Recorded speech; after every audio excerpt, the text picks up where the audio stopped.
Oi pessoal, tudo bem com vocês? Bom, hoje nós vamos aqui estar fazendo um trabalho sobre a divisão celular, intérfase, mitose e meiose.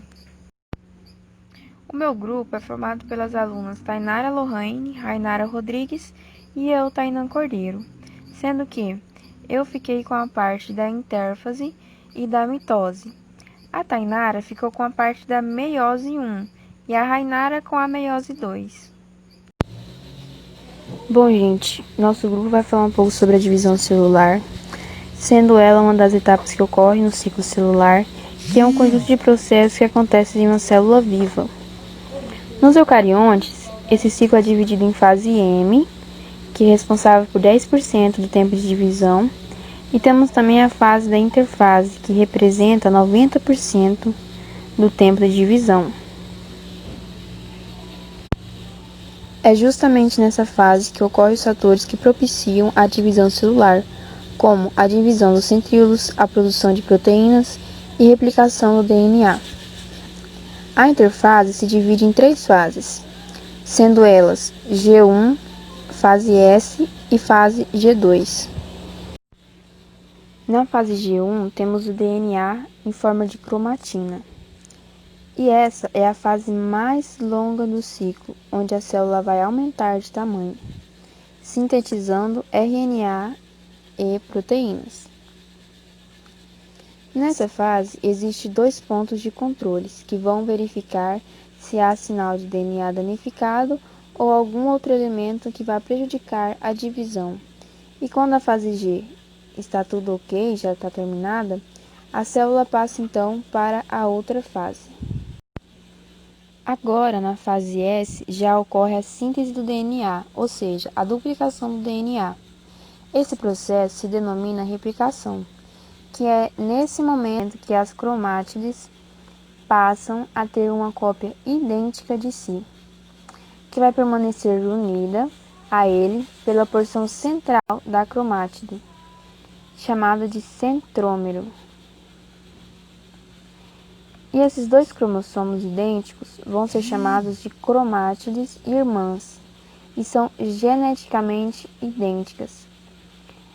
Vale ressaltar que nessa fase também começa a ocorrer a duplicação dos centríolos. Após isso, temos a fase G2, e nela a célula continua sintetizando as proteínas e duplicando as organelas. Os centríolos nessa fase, eles vão começar a se deslocar para os polos da célula, com a ajuda das dineínas e cinesinas, que são proteínas que auxiliam na separação das células. O período G2 também é um período de condensação da cromatina, onde elas vão se enrolar com as histonas, o que possibilita a visualização do cromossomo dessa forma. Nela também há pontos de controle, para a célula verificar seus meios externos e internos, para decidir se a divisão celular deve continuar ou não. Finalizando então a etapa G2, a célula passa para a etapa de divisão, conhecida como fase M.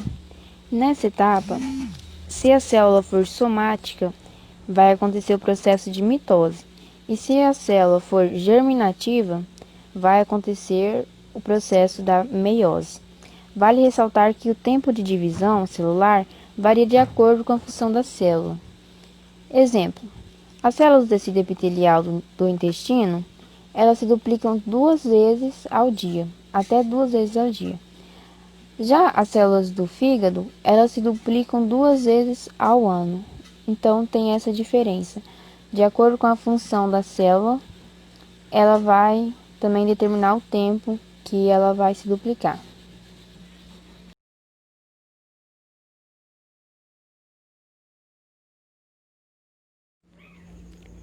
A mitose ela é um processo em que a célula se divide, originando-se 2 células filhas. Para que aconteça esse processo, a célula passará por algumas fases antes de iniciar a mitose, que é a fase da interfase, que foi explicado anteriormente. Após a interfase, em células somáticas, acontece a mitose. A primeira fase da mitose é de profase. Nesta fase, Os centríolos, eles finalizam seu trajeto em direção às extremidades da célula, que foi iniciado na interfase.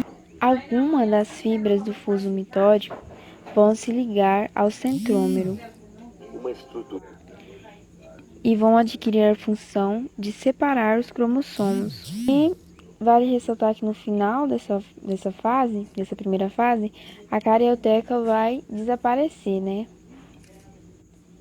Ela vai se romper e desaparecer.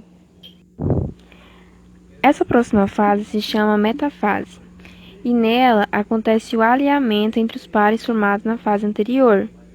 Os cromossomos então irão se alinhar, formando o eixo central, chamado de placa equatorial. Cada cromossomo precisa estar preso às fibras dos dois polos do fuso, para evitar problemas na distribuição entre as células filhas. Após a metafase, temos a anafase. É uma fase caracterizada pela etapa de separação, como podemos ver na imagem. As fibras do fuso começam então a se encurtar, fazendo com que cada parte do cromossomo seja separada para os polos opostos da célula.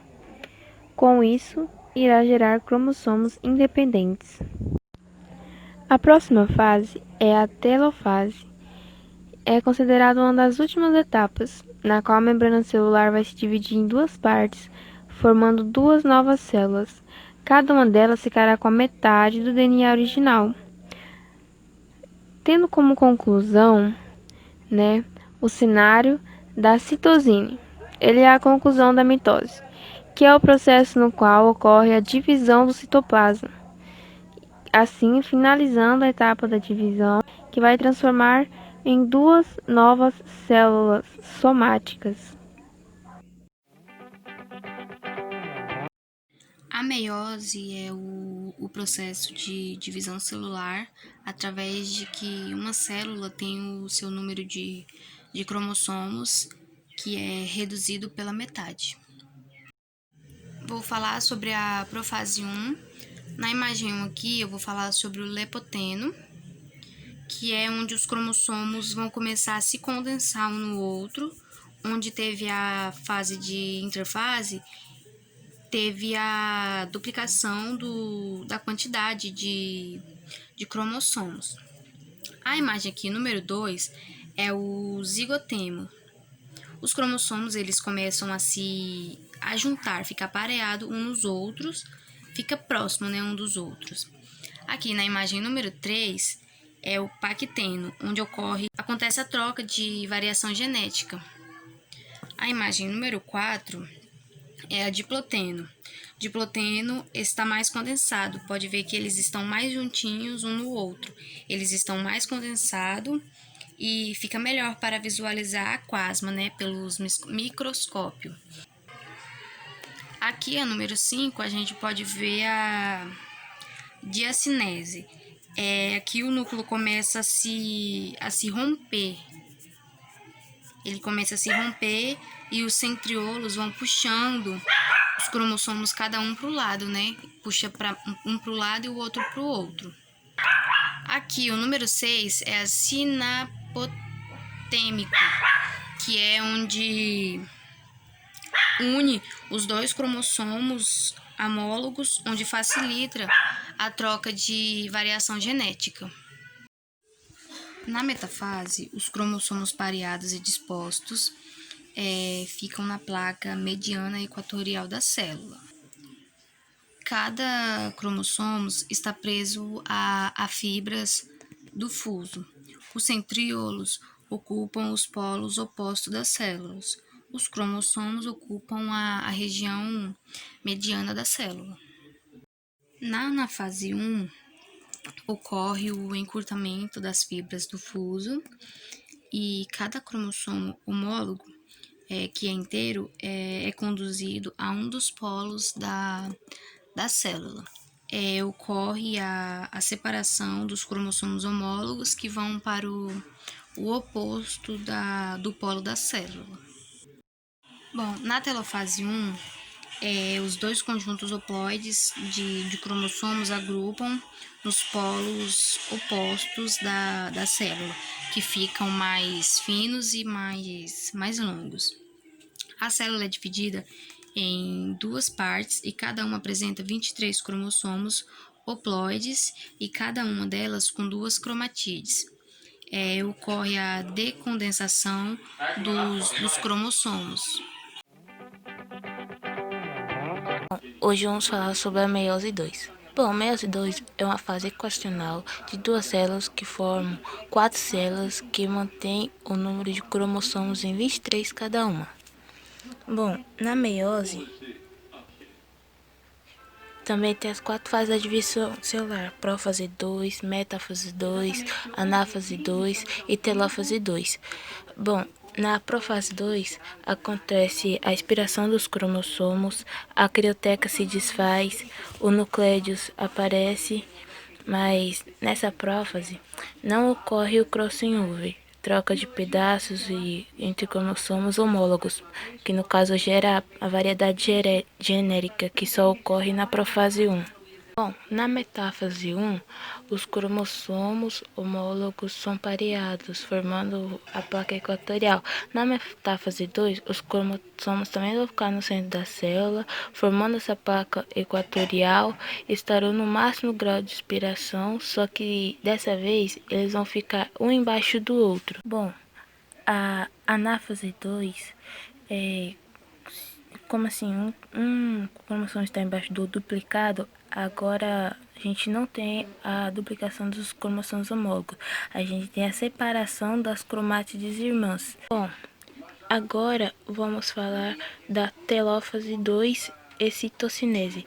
Bom, vai acontecer que o citoplasma da célula vai ocorrer uma divisão que pode ser de fora para dentro, como ocorre nos animais, como a gente chama de citocinese centrípeta, ou pode ser de dentro para fora, que pode ser a citonese centrífuga, que ocorre nas células vegetais. Assim, a carioteca se forma novamente, o cromossomo começa a se desenrolar, volta a ser a cromatina. Assim, as células estão formadas. Assim, na telófase 2, duas células, por exemplo, os seres humanos com 23 cromossomos vão formar 23 células.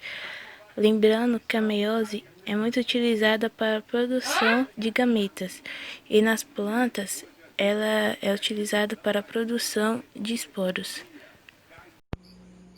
Então foi isso, pessoal. Muito obrigado por você ter assistido.